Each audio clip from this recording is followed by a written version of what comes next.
Je suis Manuel Martins, je suis en charge des moyens généraux chez Danone.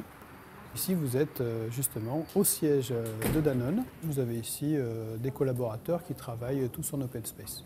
Les agents de la propreté commencent à 6h30, ils finissent vers 13h30 et donc ils ont un rythme de travail sur ces horaires-là en communion avec les salariés qui sont présents sur site. On a mis le matin plutôt des tâches qui font un petit peu de bruit comme l'aspiration et puis petit à petit on passe sur des phases où on peut être au contact des salariés comme le vidage des poubelles qui ne dérange personne ou alors le nettoyage des bureaux au moment où ça arrange le salarié.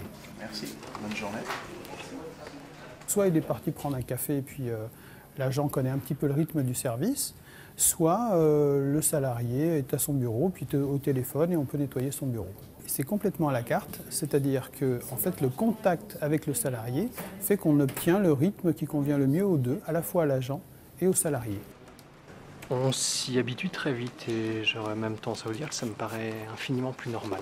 On travaille tous aussi en journée, on comprend les contraintes que ça représente par rapport au transport, par rapport à la disponibilité des gens, par rapport à leur vie perso. Donc, ça ne me choque pas, ça me paraît infiniment plus logique.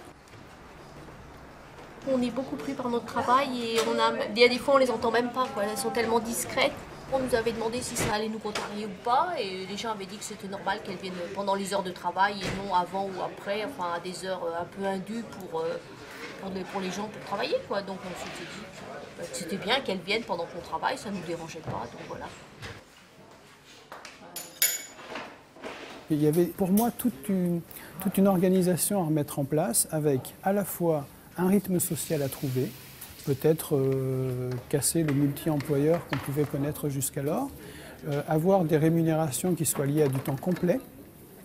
Ça m'intéressait fortement également parce qu'on peut travailler sur de la formation, par exemple, avec les sociétés de propreté, et donc créer un cercle vertueux complet qui aille à la fois du statut et de la condition de travail jusqu'à la formation et donc la possibilité pour ces salariés dans quelques années, 1 an, 2 ans, c'est quelque chose qu'on est en train de monter ensemble, d'évoluer au sein de la société de propreté.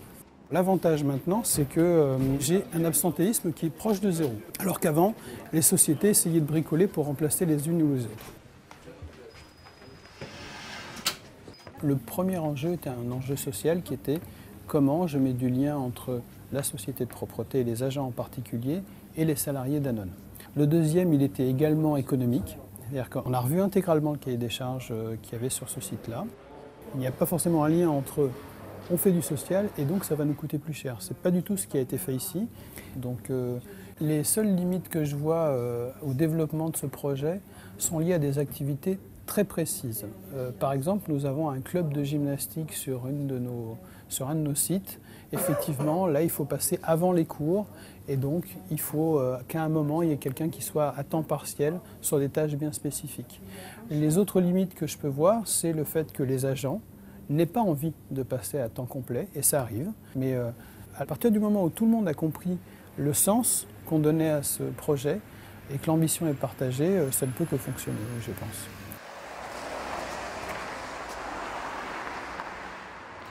Je suis Alain Labarre, je suis en charge de tous les services que l'on rend aux occupants des immeubles administratifs de la ville de Nantes et de Nantes Métropole. Nous avons déjà, nous, notre expérience de la régie qui travaille en journée, en coactivité, sur des plages horaires longues, donc 7 heures de travail en continu, avec une pause bien entendu pour les personnels. Donc on sait que d'un point de vue opérationnel, cela fonctionne, et cela fonctionne en ce qui nous concerne principalement à l'hôtel de ville. Pour le reste, des mètres carrés qui sont à entretenir, donc les 2 autres tiers, ce sont des marchés de nettoyage qui sont passés avec des entreprises de propreté, en indiquant très clairement aux entreprises que l'on souhaite que les contrats de travail de leurs salariés soient avec des horaires de travail en journée.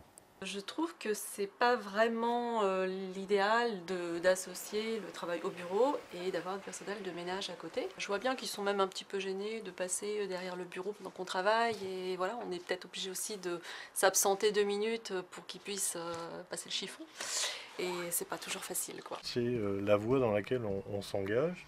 C'est une politique de développement durable. De toute façon, on ira là-dessus de plus en plus, quoi. Je vois pas trop le rapport avec le développppement durable, les horaires. 3h ou 4h du matin.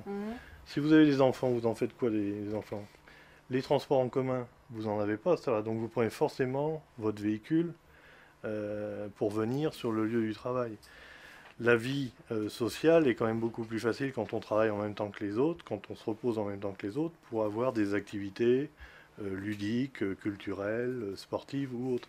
Donc tout ça contribue au développement durable. Le développement durable, c'est pas qu'une histoire d'écologie et de polluants, c'est une histoire de bien-être social global. Et il y a beaucoup de personnel qui ne vont pas sur ce métier-là à cause des conditions de travail. Il faut simplement expliquer les choses et peut-être communiquer plus sur cet aspect-là.